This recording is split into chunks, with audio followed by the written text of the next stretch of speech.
আপনি দেখছেন news now, আমরা জানি কোনটা খবর। 31 অক্টোবর পঞ্চদশ অর্থ কমিশনের সময়সীমা। এর আগেই কর্মচারীদের সব দেনা পাওনা মিটিয়ে দেবার দাবি জানালো ত্রিপুরা গ্যাজেটেড অফিসার সংঘ।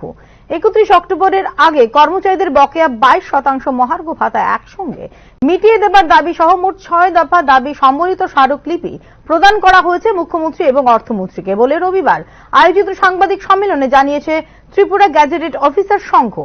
এই সময়ের মধ্যে বকেয়া দেনা পাওনা মিটিয়ে না দিলে আবারও এক প্রস্থা বঞ্চনার শিকার হবেন কর্মচারী পেনশনার্সরা বলে অভিযোগ করেছেন ত্রিপুরা গেজেটেড অফিসার্স সংঘ।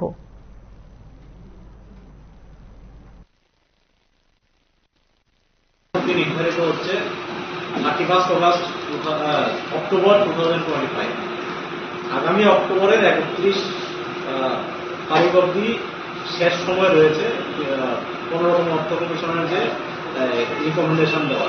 তো এর আগে যদি এটা কমিউনিটি এক্সামিনেশন যদি না হয় তাহলে আমাদের কর্মচারীদের জন্য একটা বড় ক্ষতি হয়ে যেতে পারে যদি 22% না হয়, কম যদি দেওয়া।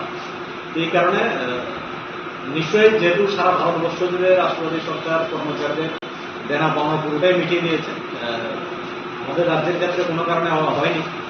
আমরা আশা রাখবো পুরো 22% আগামী অক্টোবরের আগেই 31 অক্টোবর আগে দিয়ে দেবেন। তাহলে আমাদের কর্মচারীদের যে বঞ্চনা আমরা সবসময় আমাদের সর্বসরকারা দিয়েছিলেন, যে আমাদের যেরকম বঞ্চনা এসেছিল একবার রিভিশনের নামে, একবার পে রিভিউর নামে, দুবার কিন্তু একবার 32%, একবার 12% পুরোটাই চলে গেছে। ওই রকম যাতে পরিস্থিতির সৃষ্টি না হয় এই জন্য আমরা সরকারের দৃষ্টি আকর্ষণ করছি। এটা নিয়ে আমরা অলরেডি চিঠি দিয়েছি বিভিন্ন জায়গাতে।